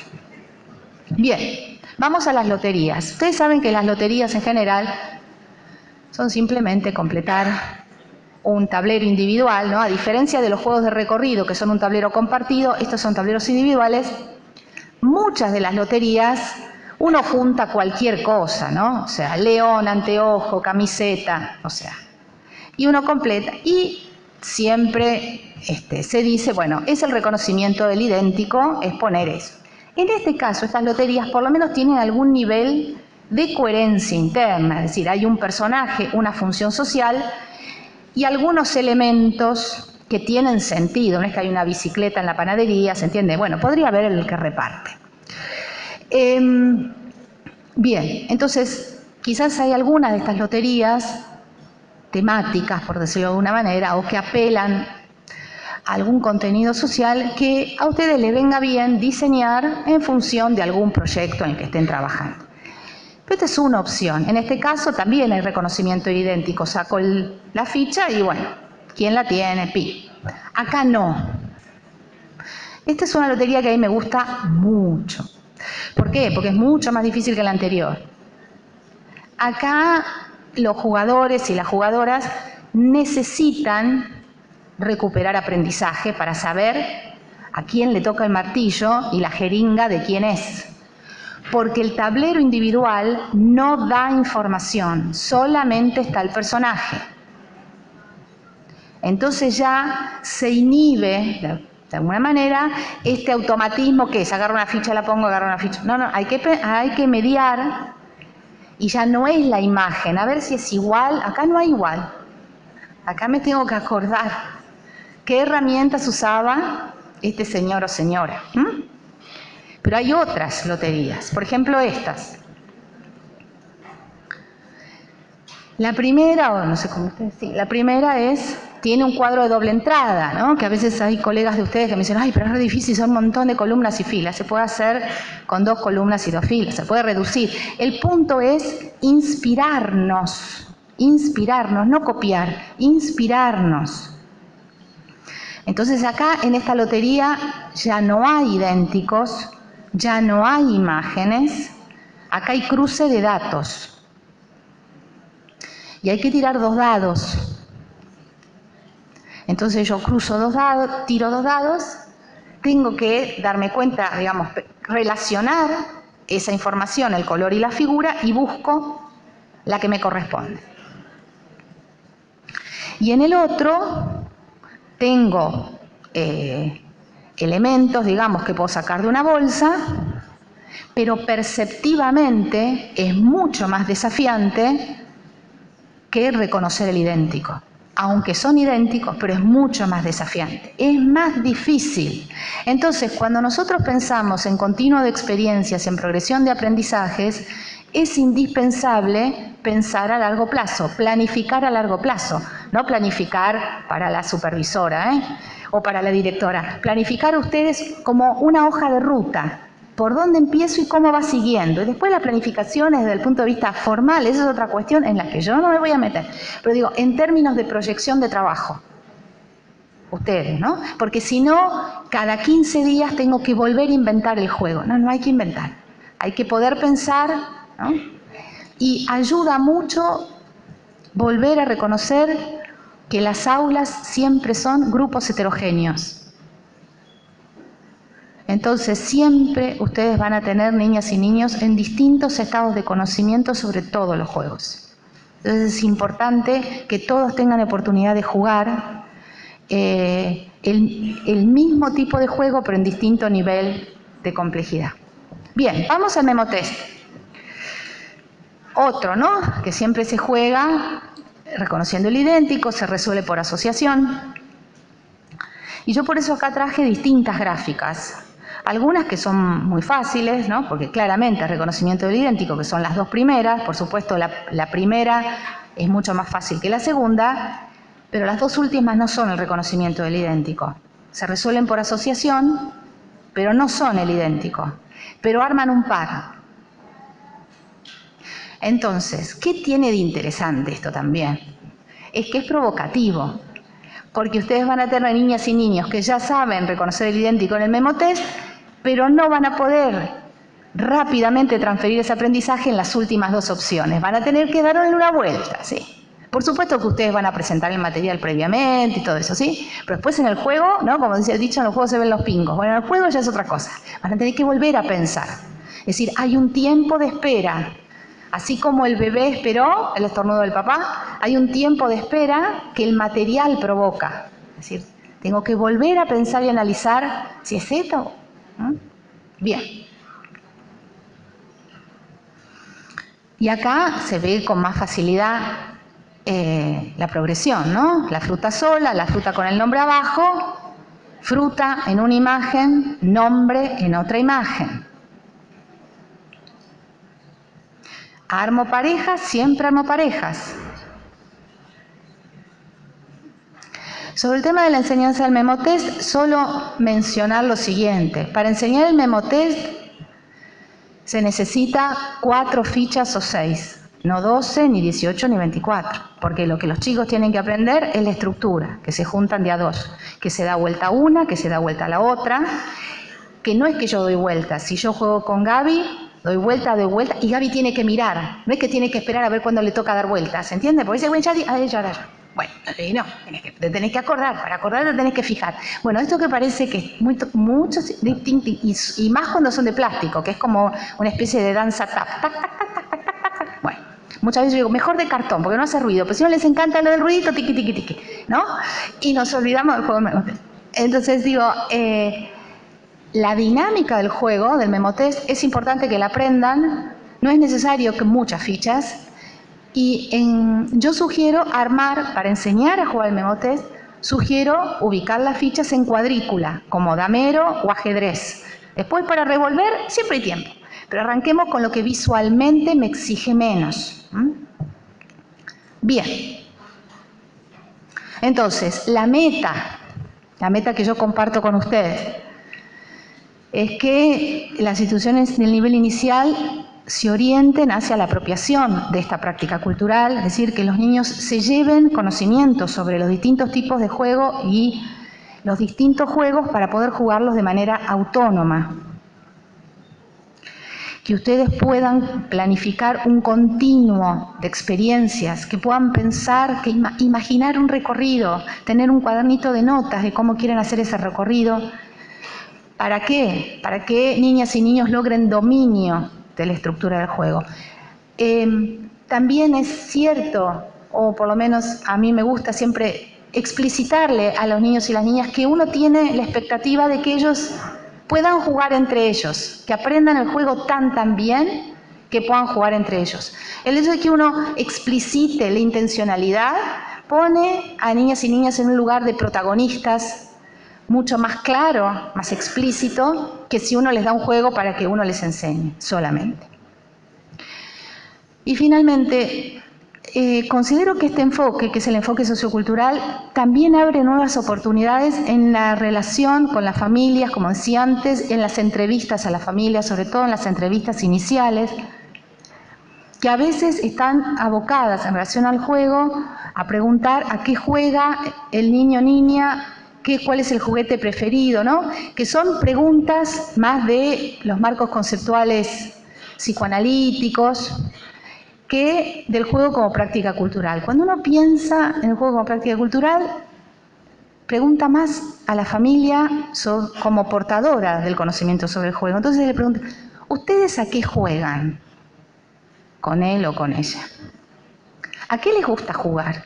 Y a vos, que sos la mamá, ¿te gusta jugar algún juego que al papá no? ¿Juega con los abuelos? ¿Con los abuelos a qué juega? ¿Alguno de ustedes le enseñó algún juego de mesa? Entonces ahí uno se encuentra con la familia como contexto de juego. En cambio, estar preguntando ¿a qué juega el niño?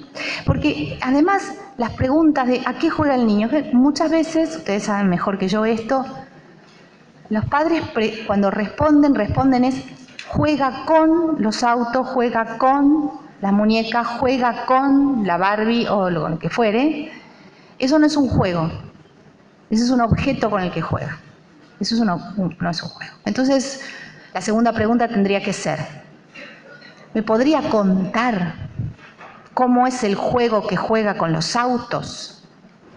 A ver qué saben las familias del juego que juega ese niño, porque quizás ni siquiera es un juego, quizás lo único que hace es mover el objeto en el piso.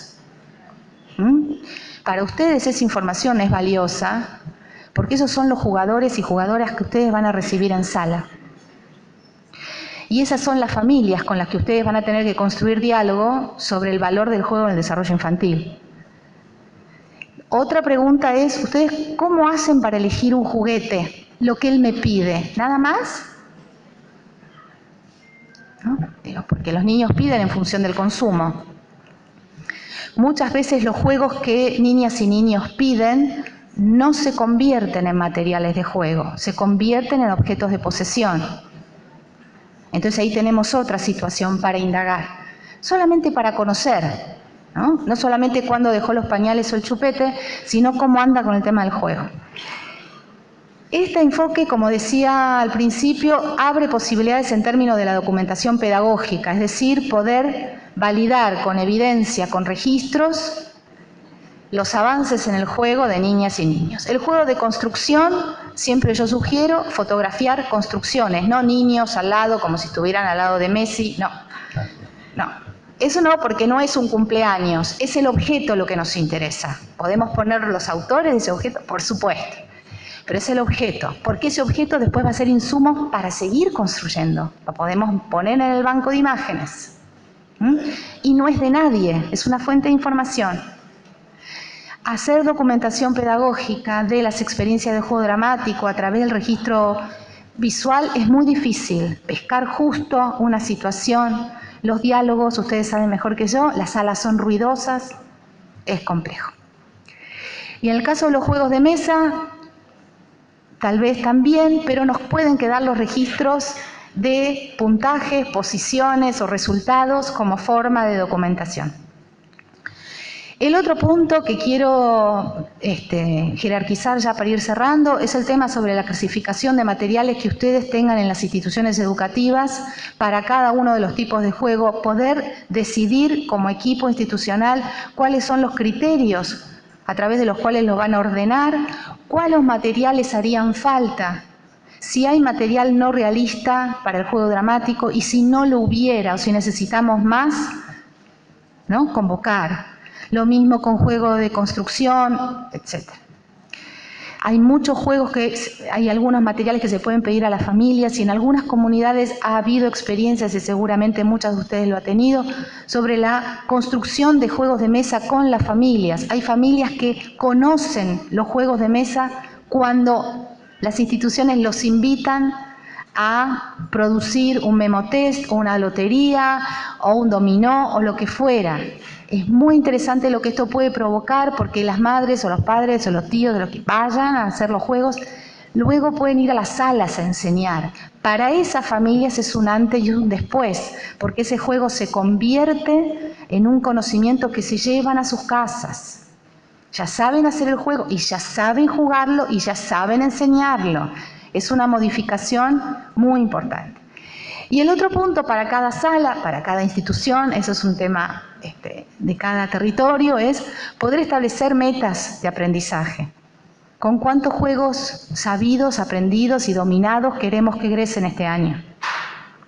¿Para todos los tipos de juego o pensamos en un tipo de juego en particular? Y entonces así podemos superar el dilema en el que hemos quedado atrapados muchos años y en cambio de decir si es verdadero juego y si es herramienta, a mí me gusta plantear esto. Bueno, se trata de aprender a jugar y jugar para aprender. Muchas gracias.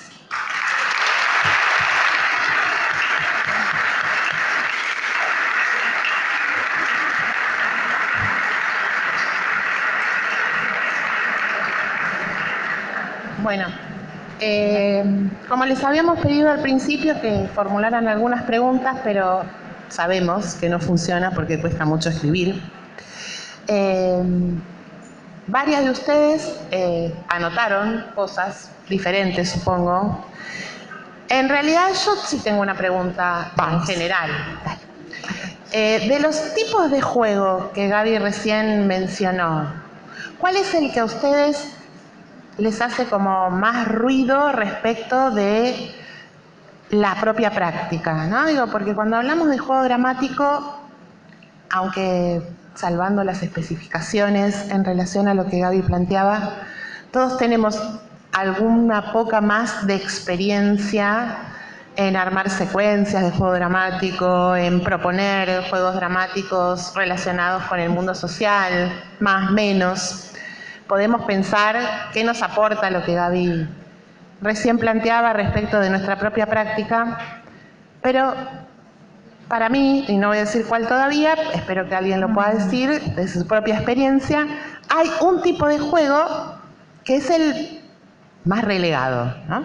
Digo, al que uno no le da, no lo mira tanto, no lo propone como una secuencia. ¿Para ustedes cuál es? ¿El de construcción? Para mí también.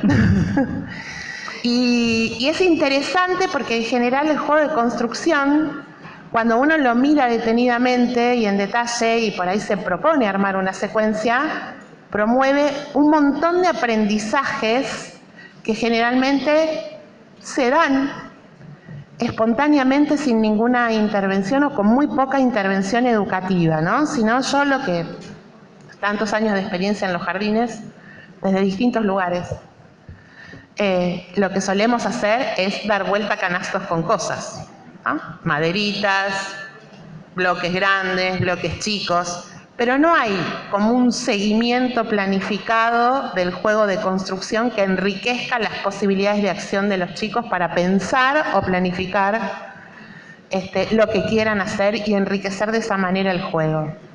Por lo menos esa es mi experiencia en relación al juego de construcción. No sé cuál es la de ustedes, si alguien quiere comentar, tenemos micrófonos. Si no, para que pasen, ¿sí? Las que dijeron por allá construcción, ¿por qué les hace el mismo ruido?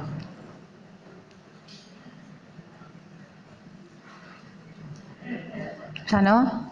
Ya no hace más ruido. Ya está.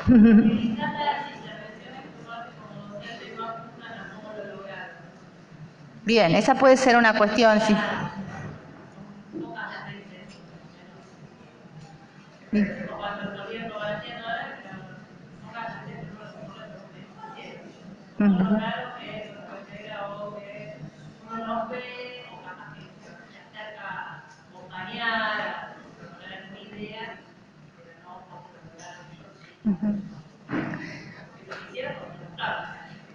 Sí, lo que yo pensaba es esto de que, digo, porque esto que plantea Gaby, de un tipo de juego que esté más relegado o lo que fuera, digamos, para mí los tres tipos de juegos tienen, depende de las instituciones, las jurisdicciones y qué sé yo, tienen distintos grados de fragilidad en la práctica, ¿no? Distintos niveles, características de fragilidad, ¿no?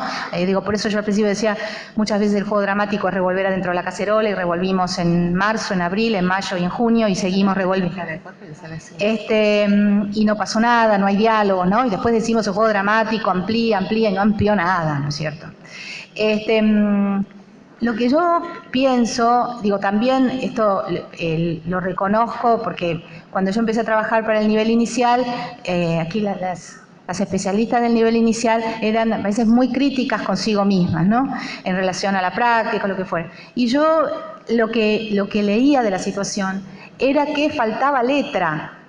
Uno no puede planificar con sentido educativo si no sabe para qué sirve eso, ¿se entiende?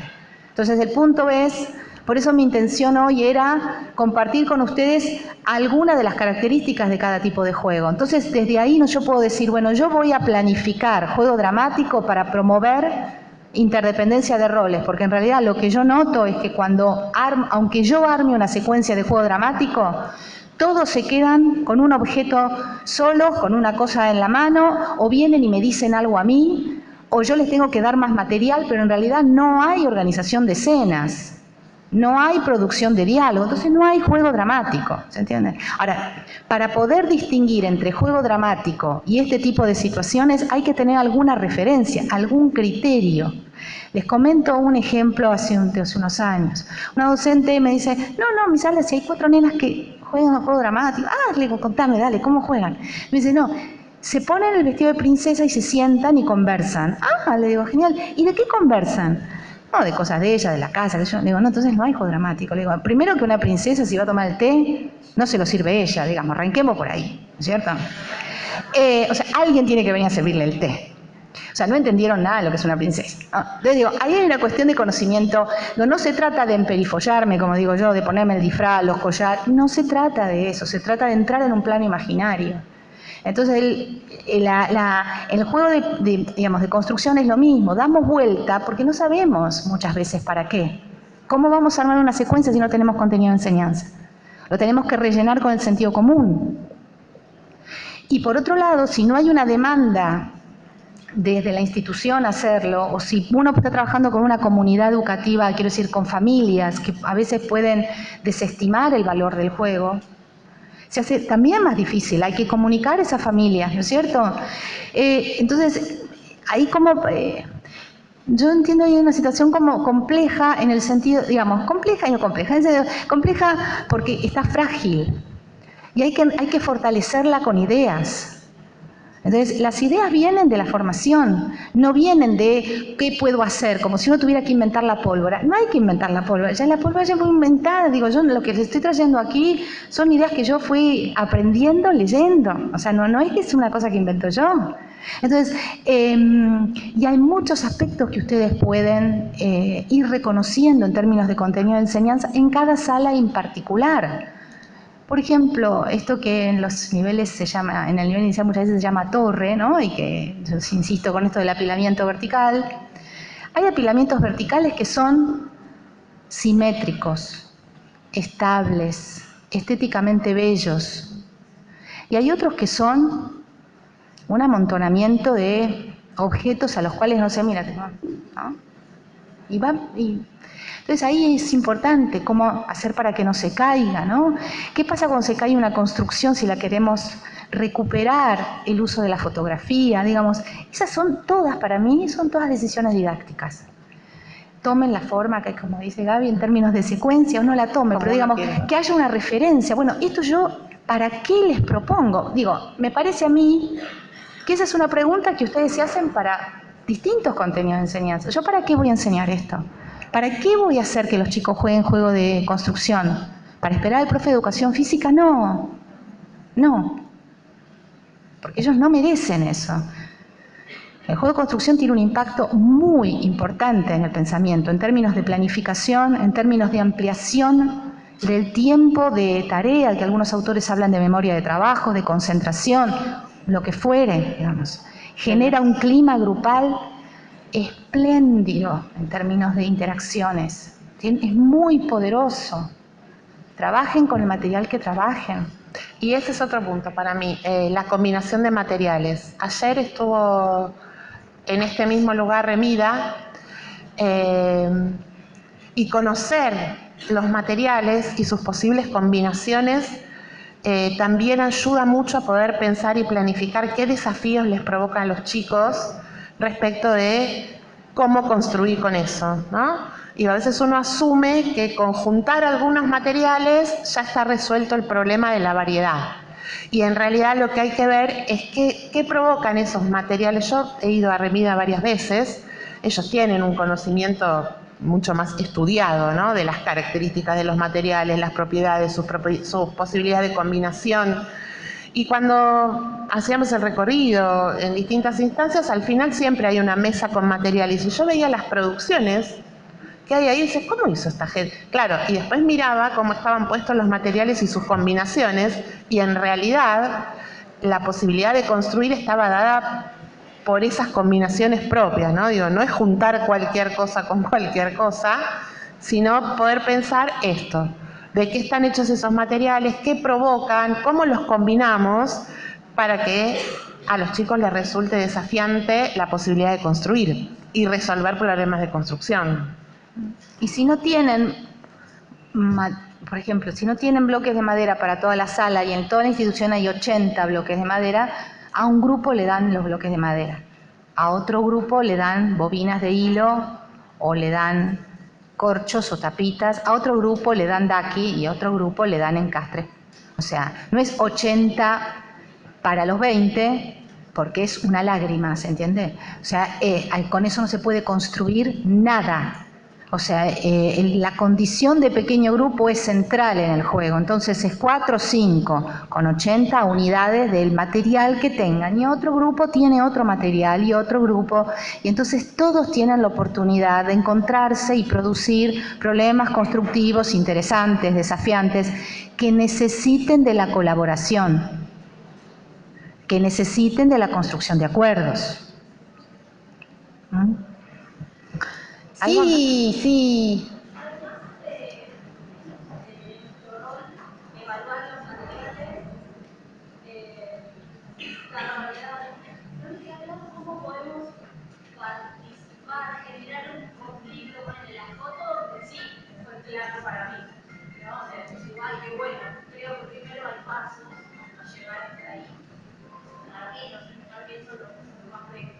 Sí.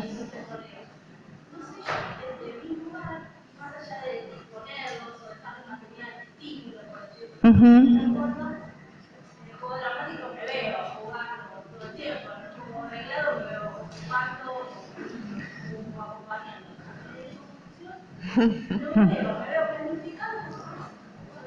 Bien, bueno, ahí volvemos, ¿no? Entonces, para saber qué podés usar como referencia lo que hoy planteé, esto de si hay planificación o no hay planificación, en el sentido de que hay una especie de encastre o apilamiento, pero que no estamos yendo a ningún lado. Se puede plantear también, digamos, yo antes. En general, yo sugiero como consigna, pero bueno, eso es cada uno, ¿no? La idea de que jueguen juntos. Yo explicito que pongo los materiales para que jueguen juntos. Eso también lo aprendí de una colega de ustedes, que era directora de una escuela y que lo que tenía por problema persistente es que los niños iban directamente a los materiales y no armaban juego. Cuando uno trabaja desde la perspectiva sociocultural, lo que uno tiene como primer objetivo es la actividad compartida. Bueno, cuando las niñas y los niños vienen de familias en las que no se juega, donde hay juguetes y no se juega, el juego como actividad compartida es un mundo desconocido. Entonces, en cambio de decirle, ¿por qué no jugás con fulanito? ¿Por qué no jugás con menganito? Cuando uno le dice, puse los materiales para que jueguen juntos, es un mensaje muy claro. Hasta ahora siempre funcionó. Es decir, hay un mensaje. Puede decir, yo no quiero jugar con él, bueno, eso sí, pero el mensaje de qué se trata acá. Acá se trata de jugar juntos, primera cuestión. O sea, hay un primer encuentro. La otra cuestión es que uno se puede encontrar en la sala con niñas o niños que no saben, se quedan como patitiesos y no pueden entrar o pueden empezar a planificar. Entonces, uno puede empezar a construir y lo invita y uno va transfiriendo la responsabilidad. Ya, ¿sabes qué? Ahora tengo que ir al otro grupo, esto que ustedes hacen, ¿no? Pero la diferencia es que uno ahí, o sea, yo las invito a no estar pensando ahí en términos de la socialización, sino en términos del juego como práctica cultural. Entonces, yo le digo, mira, ¿sabes qué? Le voy a decir a Juan que venga un rato, porque yo tengo que ir a ayudar a Catalina, ¿sabes? Ahora, fenómeno. Entonces ahí uno transfiere la responsabilidad a Juan de que empiecen a jugar con esta niña o niño que espontáneamente no se pone a jugar con otros. La otra cuestión es esto que decía, cuando vos te encontrás con jugadores que encastran, apilan, pero no hay un plan, ¿no? Entonces, uno en cambio de preguntarles qué, o uno puede decir, ¿ustedes hablaron de lo que querían construir o están probando? ¿Cómo lo están decidiendo? Quizás no estaban decidiendo nada, pero entonces ahí se ponen a pensar, ¿necesitarían un libro o una foto? ¿Alguien necesitaría algún libro, alguna foto o traemos la tablet donde tenemos las fotos de la otra sala? ¿A alguien le podría venir bien, ¿no? Este insumo, ¿no? Esta posibilidad.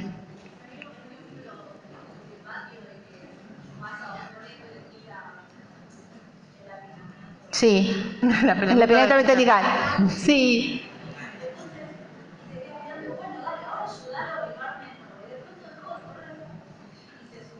Sí. Sí. Sí. Sí.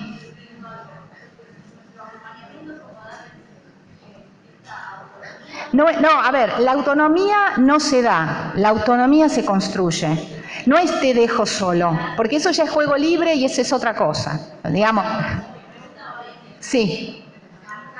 A no caer. No, a ver, digo, la idea de que tiremos la construcción, quizás no era una construcción muy significativa y no tenía ganas de, digo, uno lo puede plantear como reparación, yo no sé, digo, ahí le das una carga valorativa que pues moral y... Ah, está bien. Bueno, digo, esas son cosas internas, son como hilos más finos, ¿sí?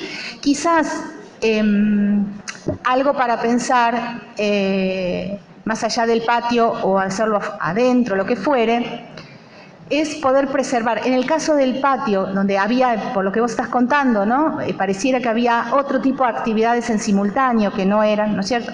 Bueno, quizás poder reservar en el patio una zona específica para la construcción de bloques que esté marcada de algún modo y que se explicite antes de llegar al patio, que bueno, que los docentes se pusieron de acuerdo en que en esta parte se van a hacer o juegos con bloques o juegos de cartas o lo que fuera. Y ver cómo eso va siendo apropiado como un territorio que va a tener un uso particular y diferente. Sí, y me parece también que acá lo que es avanzar hacia que las niñas y los niños puedan lograr planificar sus propias construcciones con otros, hacer acuerdos. Y ese sería como un punto central en lo que uno debería poder ir acompañando, intervenir y generar autonomía una vez que ellos puedan empezar a pensar desde sus propias ideas y planificar construcciones.